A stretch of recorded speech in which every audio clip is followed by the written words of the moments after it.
High, আপনি কি একটা জিনিস খেয়াল করছেন? আমাদের প্রত্যেকের লাইফে কিন্তু একটা করে গোল থাকে। ফর এক্সাম্পল আমাদের লাইফটা হচ্ছে এ অ্যান্ড আমাদের গোল হচ্ছে বি।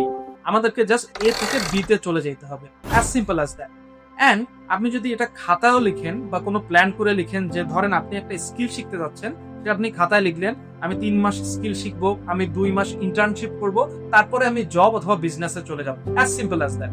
বাট আপনি রিয়েল লাইফে যখন এই জিনিসগুলো এক্সিকিউশনে নামেন তখনই দেখবেন আনসার্টেন কিছু ভ্যারিয়েবলস চলে আসে, আনসার্টেন কিছু সিচুয়েশন চলে আসে যেগুলো আমাদের কাছে অনেক মজার লাগে না। বিকজ আমরা যে ফ্যান্টাসি নিয়ে একটা স্কিল শেখা শুরু করি বা কাজ শেখা শুরু করি বা একটা ড্রিম নিয়ে যে আমি স্কিলটা শিখবো, জাস্ট শিখে যাবো অ্যান্ড আমি ওটা সাকসেস নিয়ে আসবো অথবা আমি অনেক বেশি রিচ হয়ে যাবো। বাট যখন আপনি মাঠে নামেন তখন কিন্তু এই জিনিসগুলা সাথে সাথে আসে না, ইনস্ট্যান্ট কোনো গ্র্যাটিফিকেশন আপনার আসে না, যার ফলে একটা বোর্ডম কাজ করে, ফ্রাস্ট্রেশন কাজ করে and at the end of the day আপনি ফ্রাস্ট্রেটেড হয়ে কুইট করে দেন। তারপরে আপনি আপনার জেনারিক লাইফে আবার ব্যাক করেন, আবার ওই ফ্রাস্ট্রেশন, ওই প্যারাডক্সের মধ্যেই পড়ে যান। এন্ড আপনি যদি আপনার লাইফটাকে একটা ম্যাথমেটিক্যাল টার্মের মতো চিন্তা করেন তাহলে খুবই কিন্তু ইজি। ধরেন যে আপনি আপনার অ্যাডমিশন টাইমে চিন্তা করছেন যে আপনি ডক্টর হইতে চান, তাহলে আপনি যদি এটা পেপারে লেখেন ম্যাথের ইকুয়েশনের মতো করে, তখন কিন্তু অনেক ইজি যে পড়াশোনা করবো, পরীক্ষা দেবো, চান্স পাবো, দেন আমরা ৪-৫ বছর পড়াশোনা করে আমি ডক্টর হয়ে যাবো। As simple as that. But আপনি যখনই এই প্রসেসে নামেন তখন অনেক বেশি অবস্ট্যাকলস চলে আসে, বিকজ অনেক কিছু ব্যাপার থাকে রিয়েল লাইফে। এই অবস্ট্যাকলস আর ভেরিয়েবল গুলো রিয়েল লাইফে যারা ফাইট করে আগায় যেতে পারে, কনসিস্টেন্সি মেনটেন করতে পারে, তারাই আসলে রিয়েল উইনার হয়। আর এই প্যারাডক্সটা থেকে বের হওয়া এতটা ইজি, বাট আমরা এটা বুঝতেই পারি না। Because getting your dream physique was never hard, trust me. All you have to do is take care of your health, eat good foods, good lifestyles and be consistent. এটাই, আর কিচ্ছু না।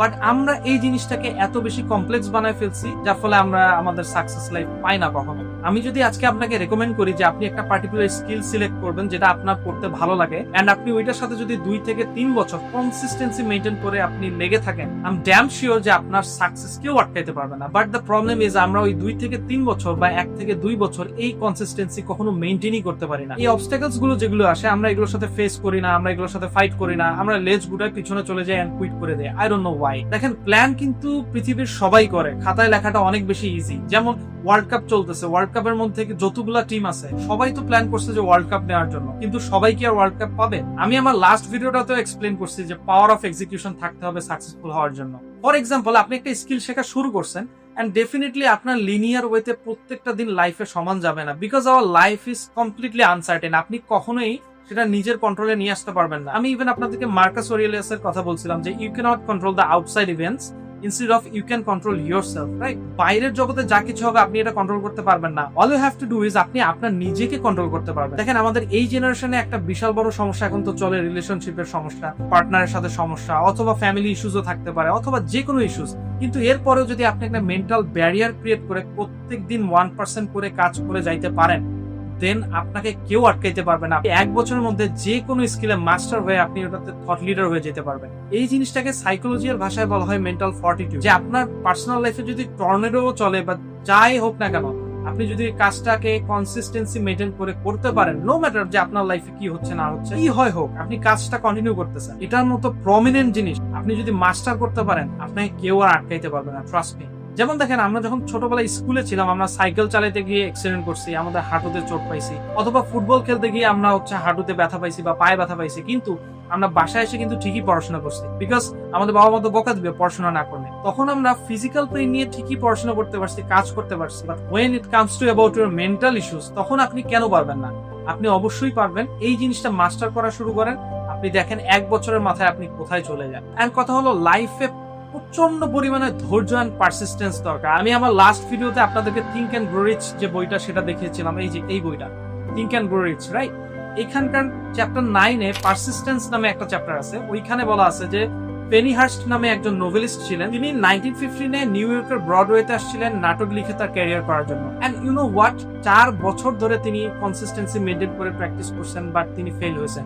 প্রত্যেকটা ডিরেক্টর তাকে ইগনোর করছে। Even একটা publisher ছিল যার নাম ছিল স্যাটারডে ইভিনিং পোস্ট, তার লেখা 36 বার রিজেক্ট করে দিয়েছিল, বাট তিনি তারপরেও হাল ছাড়েন নাই, তিনি কনসিস্টেন্সি মেনটেন করে তিনি তার কাজ করে গেছেন। এন্ড ইউ নো হোয়াট, এরপরে কি হয়, ফেনির লেখার দিকে আস্তে আস্তে ডিরেক্টররা ফ্যাসিনেটেড হওয়া শুরু করে। এন্ড একটা সময় ফেনির লেখা উপন্যাস গ্রেট লাফটার তারা $1 লক্ষ পারচেস করে নেয়। এন্ড মজার ব্যাপার হচ্ছে, ওই সময় তার ওই বইটা প্রকাশই হয়নি, প্রকাশ করার আগেই এটা কিনে নেয়। এন্ড এই ঘটনাটা ওই সময় বিরল ঘটনা ছিল। এন্ড বইটা এরপরে যখন প্রকাশ পায়, ফেনি এর থেকেও অনেক বেশি রয়্যালটি অর্জন করে ফেলেছে। So that's it, game over. আপনি জাস্ট একটা জিনিস যদি ধরে রাখেন, এটা রেজাল্ট পজিটিভ আসবে, এটা নেগেটিভ রেজাল্ট আসার কোনো চান্স নাই। হ্যাঁ, সাময়িক কিছু ফেলার আসবে, বাট এই ফেলার আপনাকে কখনোই শেষ করে দিতে পারবে না। আপনাকে এটা লার্নিং হিসেবে নিয়ে আবার কাজ শুরু করে দিতে হবে, as simple as that. And সত্যি কথা বলতে, আপনিও এটা মাস্টার করে ফেলতে পারবেন। It is so easy. I can simplify it in few steps. আমি 5টা জিনিস বলবো আজকে আপনাদেরকে ছোট্ট করে। আপনি যদি এটা ফলো করতে পারেন, বুম, আপনি আপনার লাইফে সাকসেস হবেনই, মাস্ট। চলেন শুরু করি। Number 1 is avoid unrealistic target. Please give yourself a realistic target. লাইফে যখন একটা নতুন হ্যাবিট শুরু করতে হয়, এটার জন্য আপনাকে একদম অনেক বড় কোনো টার্গেট রাখার কোনো প্রয়োজন নাই। ইটস লাইক যে আপনি কালকে ভোরে উঠতে চান, তাহলে আপনি এইভাবে চিন্তা করবেন না যে আমি সারা জীবনের জন্য সকাল 5টায় ওঠা শুরু করবো। তাহলে কিন্তু 2-3 দিন করে ফ্রাস্ট্রেশনে আপনি কুইট করে দেবেন। আপনি একটা ম্যানেজেবল চান্স নেবেন, 2 থেকে 3 দিনের টার্গেট নেবেন, যে আগামী 2 দিন বা 3 দিন আমি এটা ওঠার ট্রাই করবো। দেখেন, আস্তে আস্তে এই জিনিসটা যখন আপনি গ্র্যাজুয়ালি সামনের দিকে যাবেন, যখন 1 মাস যাবে, 2 মাস যাবে, তখন দেখবেন যে আপনার একটা হ্যাবিট হয়ে যাবে। আপনি সারা জীবনের জন্য করলেও আর কোনো সমস্যা নাই। প্রত্যেকদিন ইমপ্রুভ করবেন, বাট 1% করে, খুবই কম। কিন্তু এটা বছর শেষে যখন যাবে, যে আমি আপনাদেরকে আগেই বলছি যে 37% যখন ইমপ্রুভমেন্ট দেখবেন 1 বছর পরে গিয়ে, আপনি নিজেকেই নিজে চিনতে পারবেন না। Number 2 is set deadline. আপনার যে কোনো কাজ শুরু করার আগে আপনি একটা ডেডলাইন ফিক্স করে নেবেন। ধরেন আপনি আজকে একটা কোনো অ্যাসাইনমেন্ট করবেন, এটার জন্য আপনি 30 মিনিটস টাইম ব্লক করেন। করার পরে আপনি ওই কাজে চলে যান, ডিপ ফোকাসে চলে যাবেন। কোনো ডিস্ট্রাকশন না, মাল্টিটাস্কিং করবেন না। দেখবেন আপনার চান্স অনেক বেশি হাই হয়ে যায় কাজটা অনেক কম সময়ের মধ্যে শেষ করার। Then the next one is one habit at a time. এটার মানে হচ্ছে আপনি কোনো একটা হ্যাবিট শুরু করবেন, একসাথে সবকিছু জগা খিচুড়ি করে আপনার করার কোনো প্রয়োজন না। আপনি আগামীকালকে থেকে সকালে ওঠা শুরু করবেন, আবার জিম করা শুরু করবেন, আবার বই পড়াও স্টার্ট করবেন।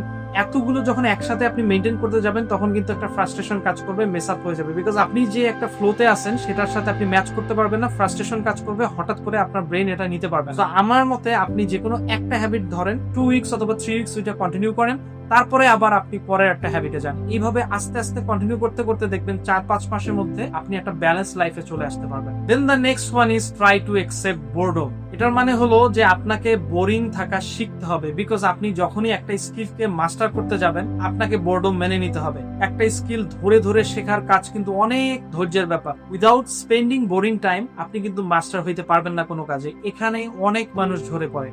এই বোরিং জিনিসটাকে একসেপ্ট করতে পারে না, এনজয় করতে পারে না, জন্যই আমরা দেখতে পারি অনলাইনে, ইউটিউবে অনেক কিছু জিনিস অ্যাভেলেবল, বাট মানুষ মাস্টার হইতে পারতেছে না। তারা কুইট করে দিচ্ছে জাস্ট বিকজ এই বোরডমটা তারা মেনে নিতে পারতেছে না। সো আপনি যদি লাইফে সাকসেস হইতে চান, বোরিং ওয়েতে একটা জিনিস কন্টিনিউয়াসলি আপনাকে করে যেতে হবে। এটাই হচ্ছে harsh reality. Then the last one is priority box system, যেটার কথা আমি আপনাদেরকে অলরেডি আমার টাইম ম্যানেজমেন্টের যে ভিডিওটা আছে আমি ওখানেই বলে দিয়েছি, যে আইজেনহাওয়ার ম্যাট্রিক্স। ওইটা যদি আপনাদের কাছে অনেক বেশি কঠিন মনে হয়, আমি খুবই ইজি করে দিচ্ছি আজকে।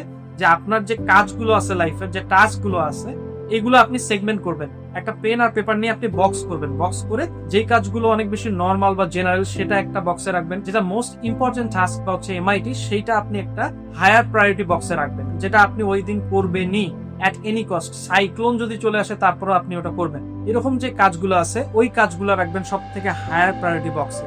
আর অ্যাট এনি কস্ট আপনি ওই দিন ওইটা করতেই হবে, মাস্ট। ধরেন যে আপনি একটা স্কিল শেখার মধ্যে আছেন, আপনি প্রত্যেকদিন 1টা বা 2টা ক্লাস ভিডিও দেখবেন। তার মানে আপনার ওই ক্লাস ভিডিওগুলো দেখা স্কিপ করা যাবেই না। আপনার প্রত্যেকদিন এটা করতেই হবে, মাস্ট। পৃথিবী যদি উল্টেও যায়, আপনাকে এটা কন্টিনিউ করতে হবে। তাহলে দেখবেন যে 3 মাস, 4 মাস, 5 মাস যখন কন্টিনিউ আপনি এটা করে যাবেন, আপনি ওই স্কিলে এমনিতেই মাস্টার হয়ে যাবেন, ট্রাস্ট মি। এই যে জিনিসগুলো আপনাদের সাথে শেয়ার করছি, আপনাদের যদি নিজেদের প্রবল ইচ্ছা না থাকে, একটা বার্নিং ডিজায়ার না থাকে, তাহলে আমি যদি স্পুন ফিডিং করে দেই, আপনি কোনোদিনও সাকসেস হতে পারবেন না। তাই আমি বলবো, এই পর্যন্ত যারা ভিডিওটা দেখছেন, তার মানে আপনার লাইফে সলিউশন দরকার। আপনি আবার ভিডিওটা টেনে শুরু থেকে দেখেন এন্ড জিনিসগুলো অ্যাপ্লাই করা শুরু করেন লাইফ। বিকজ আপনি এটা অনেক ভালোভাবেই জানেন যে যারা লাইফে সাকসেসফুল হয়, তাদের মেইন কি হচ্ছে এই কনসিস্টেন্সি। তাই আমি বলবো, আজকে থেকেই মাস্টার করে ফেলেন এই একটা স্কিল।